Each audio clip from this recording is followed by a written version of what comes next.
Greetings all, this is Hairy Nick back on the Star Wars Legion page for Fantasy Flight because we have the Empire's third commander revealed. Well, I thought it was the third commander anyway. This is a bit out of left field. This is Boba Fett, the first operative expansion for the Empire, and operatives are kind of commanders and kinda not. Let me explain. Basically, revealed in this article is this new unit type called Operative. And what operatives do is they have command cards, just like commanders. They are revealed throughout the game. You hold them in your hand in secret like the rest of your command cards.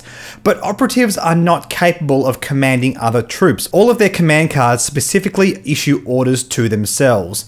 And I'll show you guys what I mean. From the spread, we can see the 2-pip card ZX Flame Projector. Just commands Boba Fett, as I said. During Boba Fett's activation, he gains the following weapon. In close combat or range 1 red dice, blast and spray. So it's like a flamethrower, but it can be used in base contact, which is really, really cool. And we also had revealed the Whipcord Launcher, the 1-pip card. Again, just commands Boba Fett. Boba Fett can perform moves while engaged with a unit that has 1 or more immobilized tokens. Boba Fett's activation gains. Choose an enemy trooper a unit at range 1 and in line of sight. It gains 2 immobilized tokens and 2 suppression tokens. And that is an action. And just for the reference, the immobilized tokens would appear to be these 2 things here, which hasn't properly been revealed yet. The article refers to immobilized tokens, but doesn't actually explain what they are, and there is no reference currently in the rules for that, so I'm guessing that'll be explained down the track. But essentially what Boba Fett is doing, he's using all the different value of pip cards in his command cards to just command himself. And the way I look at that is I think, well, I'm hoping the higher the amount of pips, the greater ability get unlocked in Boba Fett to kind of balance it out, because if he can't command other troops, usually the way command cards are balanced is the more pips you spend is the more troops you command. So I'm thinking what's going to happen here is Boba Fett's ability is going to get more and more powerful the more pips you spend on your cards. Here is Boba Fett's unit card right here. He has 2 of these Special Forces upgrade slots and 2 tech slots. Costs 140 points. Jump 2, Arsenal 2, meaning he can fire 2 weapons at once. We have a new keyword here, Bounty. After setup, place a victory token on an enemy commander or operative. If you defeat a unit with a victory token, move the token to you. At the end of the game, if you have a victory token, gain that token. Which is really interesting. So now there's more ways to get victory points apart from the objectives on the setup cards, which seems really, really good. One of the things I've noticed with Legion is if you manage to knock out a fair whack of your opponent's army early on, it can be often very difficult for them to come back, and I always like the idea of alternate win conditions so long as they're not too powerful, and this doesn't strike me as being too powerful. I think 1 victory point, which is completely telegraphed to your opponent. They know which of their commanders or operatives it's going to be on the entire game. So it's not like a massive gotcha, but it's a nice little mechanic nonetheless. I think it's going to lead to some interesting gameplay. We also have Impervious, and this is another new keyword. It lets you roll more defense dice the higher the Pierce value your opponent has. Now, Pierce is currently a keyword assigned to lightsaber attacks and some blasters. And basically what Pierce does, it allows you to cancel a certain amount of evade results. And what Boba Fett can do here is actually have a greater dice pool. So while he's not going 1-to-1 against Pierce, those dice that he rolls still have to turn into results for it to matter. It still goes some ways to negating the effect of Pierce, and that's going to be pretty handy against Luke Skywalker, I'd imagine. We also have Sharpshooter 2, which means basically any unit he fights against has no cover any of the time, which kind of makes sense. He's flying around using his jetpack. That's pretty much how it goes.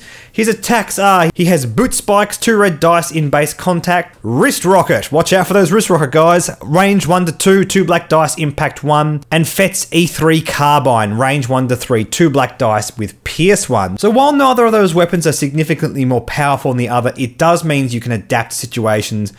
Pierce obviously being better against troops and Impact being better against vehicles.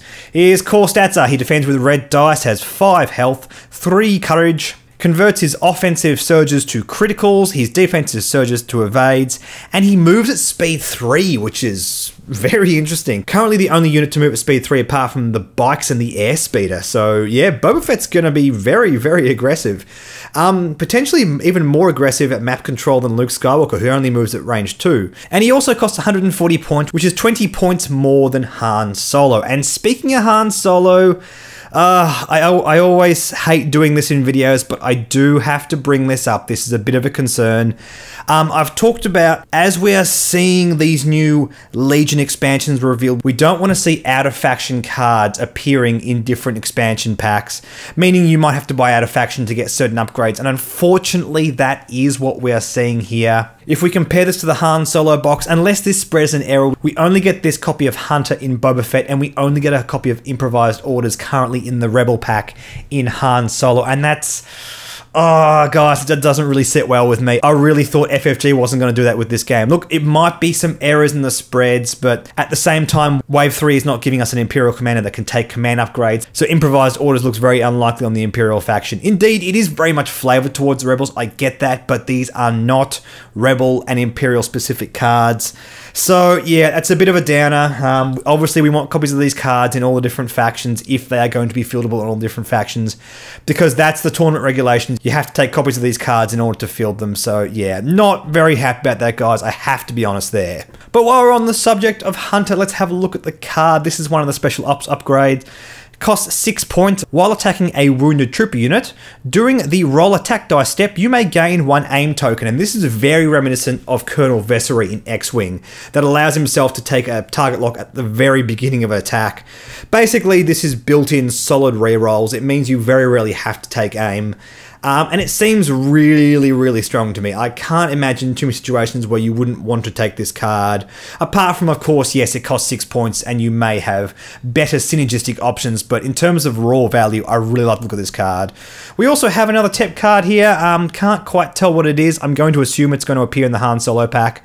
Emergency medkit, I'm going to guess it's some kind of recover wounds. You can see up to 2 wounds, something on that, or you prevent 2 wounds or something like that. We'll see this later on when more is revealed. And yep, that's all the info we have currently on Boba Fett. Bit disappointed about the upgrade cards, guys, but I am glad to see a kind of quasi-commander that can take down other commanders specifically. It seems to be what Boba Fett is geared towards, and that's going to lead to some very interesting situations. Anyway, guys, thanks for watching the video. Like and subscribe. Like me on Facebook, follow me on Twitter, and I will catch you guys later.